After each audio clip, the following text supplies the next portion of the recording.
Hello, everybody, and welcome back to What If Megatron won in TF 2007. We're on to episode 5. Let's not waste any more time. We continue off with the Autobots fighting the Decepticons, but things don't get better for the Autobots as the Constructicons arrive and they combine into Devastator. Once he does that, the Autobots try to hold their own, but with an all-spark-powered Megatron, a fully powered Fallen, and Devastator, the Autobots are in a bad spot. Mudflap and Skips try to attack Megatron, but he uses the All-Spark to disintegrate them, with him saying, "Good riddance." Bulldog will get crushed by Devastator, as while Devastator is a bit slow, Bulldog is even slower, with him getting crushed easily by one of his feet.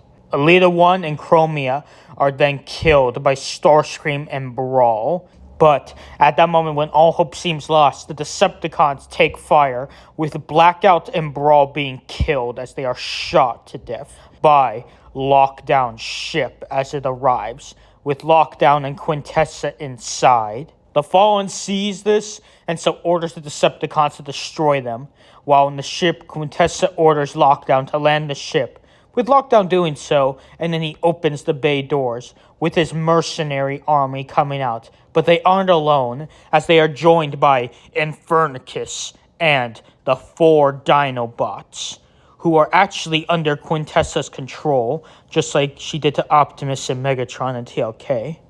And so, these forces charge at the Decepticons as they charge back. Ironhide decides to have the Autobots take the chance to fall back and regroup, as there's just too much going on, and they need to come up with a strategy. Quintessa takes on the Fallen, her soldiers take on Starscream and the rest of the cons, while Infernicus takes on Devastator, and Lockdown and the Dinobots take on Megatron. The 2 mad-powered primes are equal in power, but although the Fallen is much more weaker, given he's taken heavy damage from Dragonstorm, so Quintessa is actually getting some good hits on him with her lightning abilities. While the 2 combiners are pretty tough, Infernicus is faster than Devastator and much more agile, so he's able to rip Devastator apart, killing Mixmaster and Demolisher.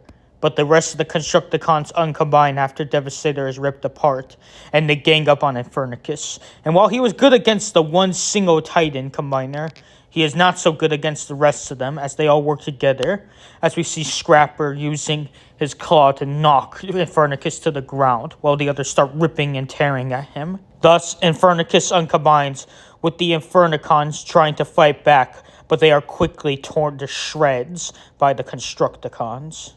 The rest of the cons hold off the army pretty well.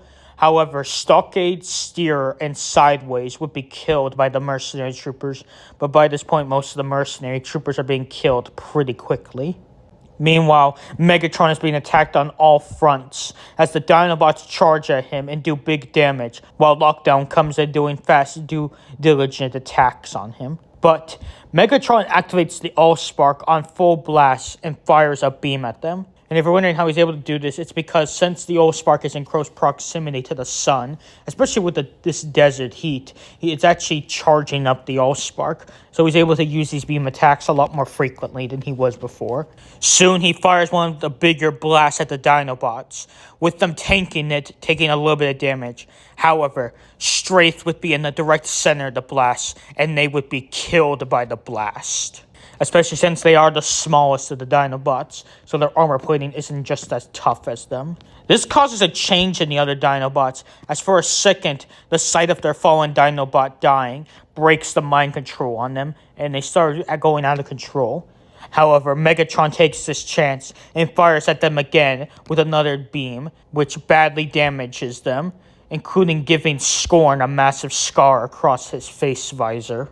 Lockdown tries to go in for another stab with his hook, but Megatron dodges and then grabs him, saying, "You should have heeded my warning." Then he kills the mercenary in cold blood, ripping him apart. While that happens, Quintessa and the Fallen continue to fight, with the Fallen's weaknesses being taken advantage of by Quintessa until she gets him on the ground. But just before she can kill him, Megatron jumps in and starts to have an energy fight with her. She tries to coerce Megatron to her side, saying that she can revive Cybertron if they put aside their differences and work together. But Megatron says he only has one master, and they already have a way of saving Cybertron. So he fires at her again, but then the Fallen comes in and stabs her with his staff, killing her once and for all. And with that, the Great Deceiver dies. Ironhide and the rest of the Autobots regroup, with Cup saying they need to kill Megatron without destroying the Allspark. But Ironhide says that they might not have any choice, as one of Optimus's last orders was saying that if there was only one way to end this war, the Allspark must be destroyed. All the Autobots are unsure about it, but RC says if it was Prime's last wish, then they shall do so.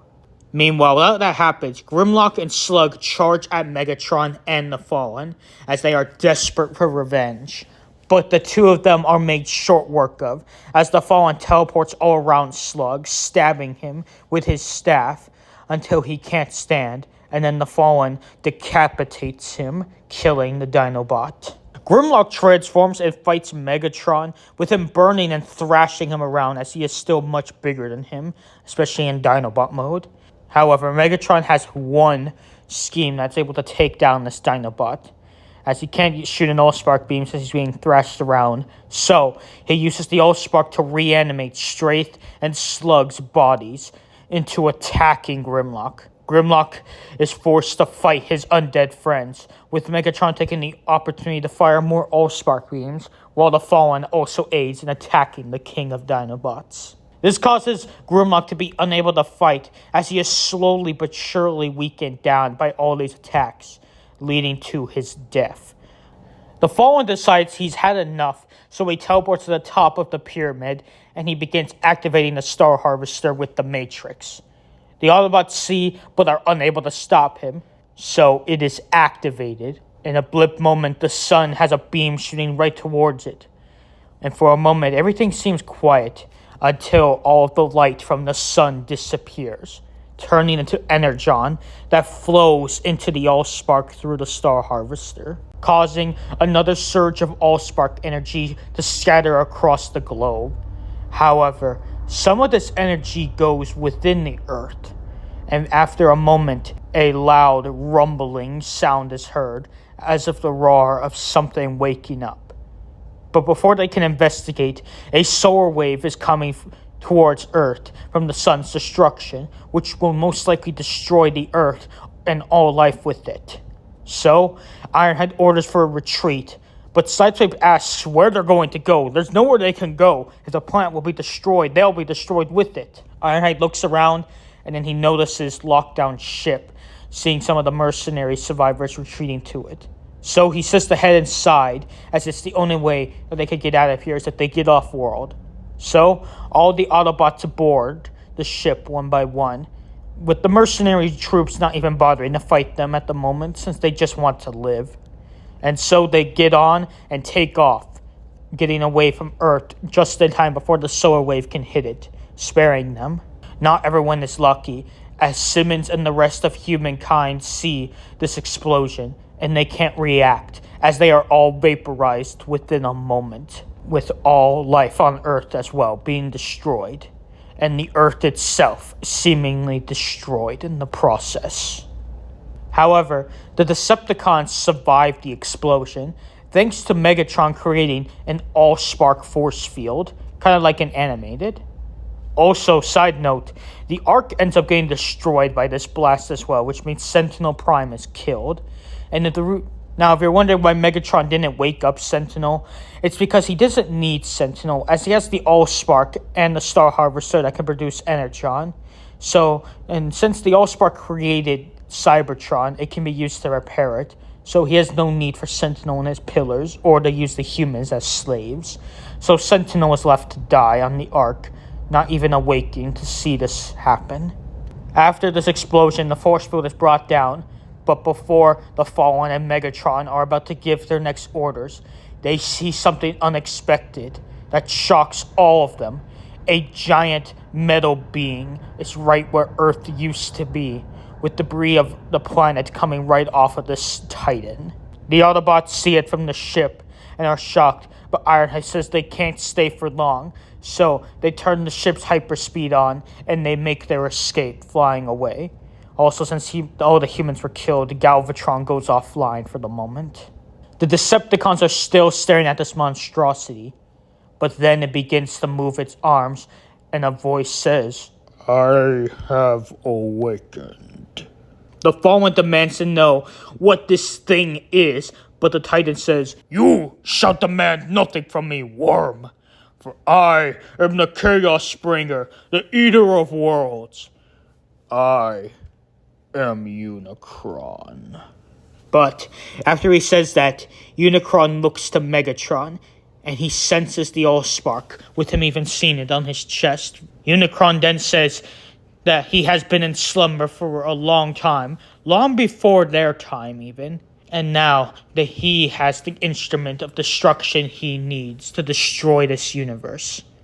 The Fallen says he shall not have it, but Unicron says he grows tired for his disregard of his authority, and so he uses his power to kill the Fallen in an instant, as while he is a prime, he is no match for a god. Megatron is enraged as he says, "No!" Then he tries to fire another Allspark beam using all this new energy he's got. And while Unicron takes some damage, it is not enough, as he is still a massive being of power. And so he fires back a wave of energy equivalent to the sun itself at Megatron, which, while he is able to bring up a force field, it does not save him, as his body is cooked alive, and by the time the wave is over, he is nearly dead. The rest of the Decepticons are not so lucky, as this wave ends up killing all of them as well. Unicron applauds Megatron for standing up to him, given the power he has as a god, and yet he stood up to him. And he also says how, since he has missed so much of this universe, he requires somebody like him to be an instrument of destruction. Megatron says he won't be that instrument of destruction, but Unicron says he has no choice, for he will do this, but he would at least escape the pain of his wrath if he does it willingly. And so, in an 86 fashion, he begins to torture Megatron mentally and physically, until Megatron says he obeys, with Unicron saying his body will not survive what he needs him for. So, he fires a wave of his energy at him and the Decepticons' bodies, transforming them into his heralds. We first see Starscream as his body is transformed into his Bumblebee movie body, and he is given the name Blitzwing. Thundercracker is turned into Jetstorm and is given the name Jetstorm. Runabout is turned into a white form that looks like Jazz's form, with him being called Runamuck. Soundwave is turned into a black version of his Bumblebee movie body and is called Sound Blaster. Ravage is turned into a Black Panthered cat, Tiger Beast, more equivalent to his G1 body, called Shadow Panther.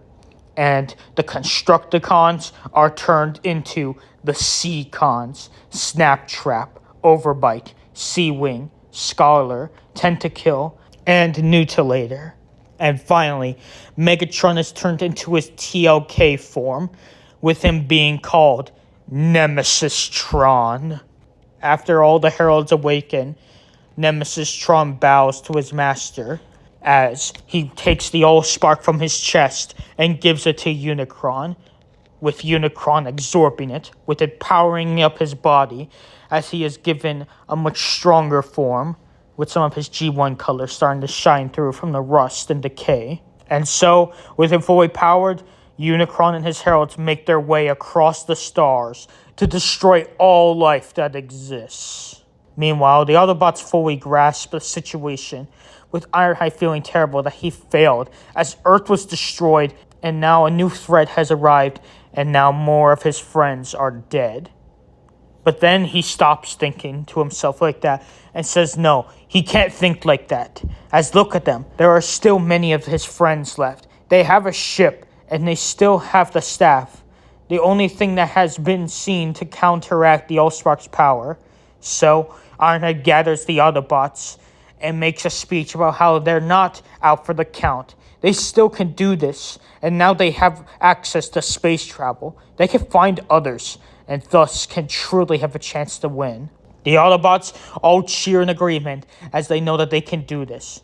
And so Ironhide looks to them, knowing there is still hope after all. And that is where I'm going to leave it for now. Thank you all for watching. We only have 2 parts left, so the next part's going to be the penultimate, and then the part after that is the finale.